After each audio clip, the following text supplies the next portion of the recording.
और वैभव का यहाँ पर रुक लेते हैं। वैभव, देखिए लगातार इंतजार हो रहा है, सीएम पुष्कर सिंह धामी भी विधानसभा पहुंच चुके हैं और कितना इंतजार, क्योंकि आज का वो दिन जब जिसका लंबे समय से इंतजार हो रहा था वो आज उसे अमली जामा पहनाया जाएगा, यानी कि विधानसभा के पटल पर यूसीसी कानून पेश किया जाना है।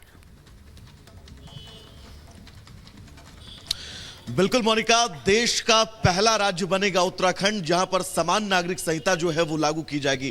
प्रक्रिया बहुत तेजी के साथ आगे बढ़ रही है। सिर्फ एक गोवा का अगर जिक्र करें तो पुर्तगालियों के आजादी के बाद जो संहिता गोवा संहिता थी वो वहां पर अनवरत जारी रही, लेकिन आज समान नागरिक संहिता लागू करने वाला पहला राज्य उत्तराखंड बनने वाला है। विधानसभा के बाहर हम मौजूद हैं, तमाम विधायक जो हैं वो अंदर पहुंच चुके हैं, मुख्यमंत्री सदन के अंदर पहुंच चुके हैं और अब से बस कुछ देर बाद यूसीसी के उस बिल को मुख्यमंत्री सदन के पटल पर रखेंगे, जिसको लेकर पहले दिन से ही प्रतिबद्धता थी उत्तराखंड के मुख्यमंत्री की। क्योंकि याद करिए, जब उत्तराखंड और में चुनाव हो रहे थे, उन चुनावों में भी मंच से इस बात का जिक्र किया था मुख्यमंत्री ने कि वो समान नागरिक संहिता को लेकर आएंगे और अब वो मौका आ गया है, वो दृढ़ निश्चय, वो विजन जिसको साकार करने का मुख्यमंत्री ने प्रण लिया था विधानसभा चुनावों से पहले, अब से कुछ देर बाद सदन के पटल पर उस बिल को पेश किया जाएगा। न सिर्फ मुख्यमंत्री की, बल्कि अगर बात करें तो देश में लगातार जब से बीजेपी घोषणा पत्र अपनी जारी करती है, उन सभी में इस बात का जिक्र वो करती है कि समान नागरिक संहिता को वो लागू करेगी और अब समान नागरिक संहिता की शुरुआत उत्तराखंड से होने वाली है। बहुत बड़ा दिन है उत्तराखंड के लिए, क्योंकि जिस अखंड भारत और लैंगिक न्याय और सामाजिक न्याय का हम जिक्र करते हैं, यूसीसी के बिना उस वैभव ये बहुत ही महत्वपूर्ण होगा, क्योंकि फिर जितने भी धर्म है जो अपने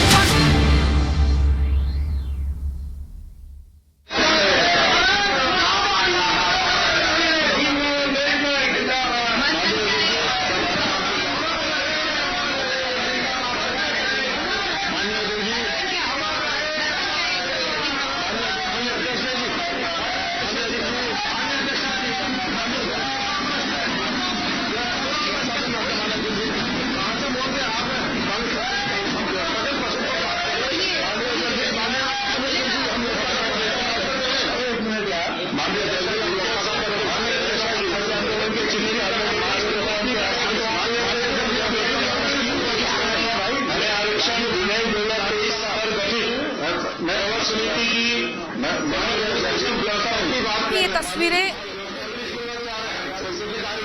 उत्तराखंड विधानसभा की तस्वीरें आप देख रहे हैं और अब से कुछ देर बाद कार्रवाई यहां पर शुरू होगी, विचार विमर्श किया जाएगा।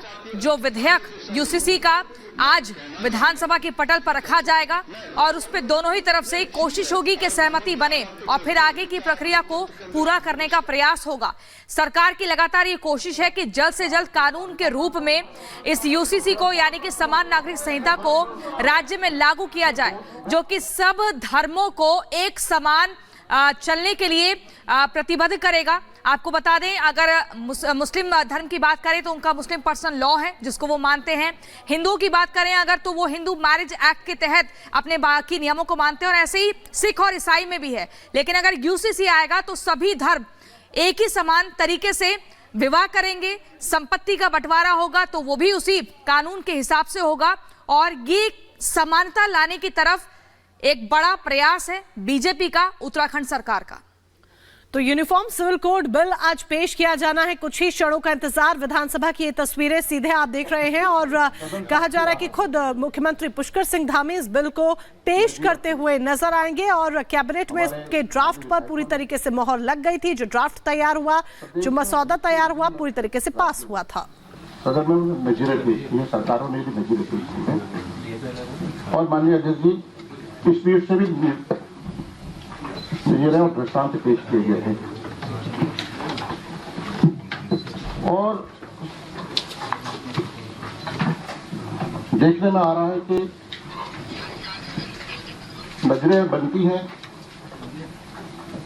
और नजरों का जिक्र किया जाता है। सदन में विभिन्न चर्चाओं में विभिन्न विषयों पर उन नजीरों का, दृष्टांतों का जिक्र किया जाता है। लेकिन दुर्भाग्य है कि आज सदन संख्या बल को, हम जानते हैं संख्या बल के आधार पर इस विधेयक को पारित नहीं किया जा रहा था। लेकिन मैं आपसे निवेदन करना चाहता हूं माननीय अध्यक्ष की यूसीसी जो विशेषज्ञ समिति की जो रिपोर्ट है उस पर पटल पर रहने का कहीं जिक्र नहीं किया गया है। उस मसौदे का कहीं पर भी उल्लेख इस एजेंडे में नहीं है और जिससे कि हमारे माननीय विधायक गुण दोष के आधार पर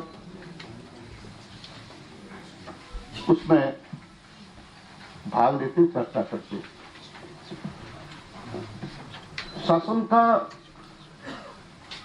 शासन को इतने बड़े विषय पर, इतने बड़े मुद्दे पर विधेयक तैयार किया गया माननीय जी। इसकी रिपोर्ट पहले सदन में पेश की जानी चाहिए थी कि बेहतर होता। और निश्चित रूप से माननीय जी ये बहुत बड़ा प्रश्न है जिसमें कार्यमंत्रणा समिति की बैठक में मैं इंगित नहीं कर रहा हूं, मैं कोई अच्छे तरह से सच्चाई को बयां कर रहा हूं आपके सामने कि जो हुआ कि संख्या बल को आधार माना गया और कहा गया कि कल ही विधेयक के प्रारूप या मसौदा प्रस्तुतिकरण विधेयक प्रस्तुत होगा, उसके बाद ही इस पर चर्चा हो जाएगी। हमारा निवेदन था आप हमारी संरचना के राज्यों में हमारा निवेदन था कि उसका ड्राफ्ट क्या है, उसका मसौदा कितना है, क्या कितने पन्नों का है, अध्ययन करने के लिए समय तो चाहिए। हम रेखांकित तो कर सकें इसमें क्या खामियां हैं, क्या कमियां हैं, क्या इसमें और इसमें सर्जित किया जा सकता है, इसका तो समय हमें मिलना चाहिए। और हमने कहा कि आज आप प्रस्तुतिकरण करिए, उसके बाद कल इस पर चर्चा हो जाए, बेहतर होगा।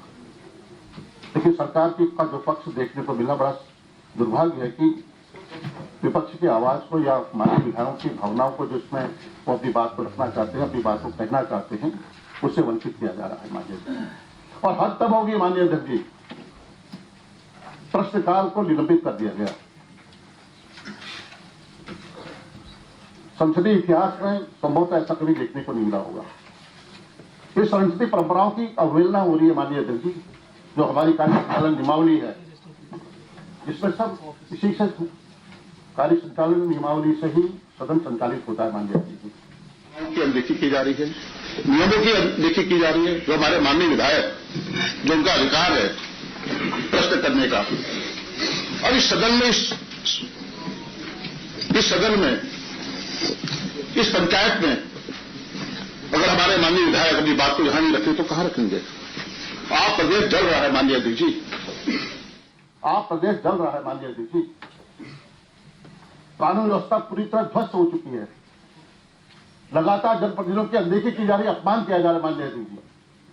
मैं इंगित नहीं करना चाहता, उन बात को इस तरह से नहीं जाना चाहता। आप भ्रष्टाचार का बोलबाला हो चुका माननीय जी। कानून व्यवस्था पूरी तरह ध्वस्त हो चुकी है। आपदा से पूरा प्रदेश प्रभावित, पूरा पहाड़ प्रभावित है। पूरी तरह के हमारे जो मैदानी जनपद हैं, आज तो उनका पर्याप्त मुआवजा नहीं मिल पाया है।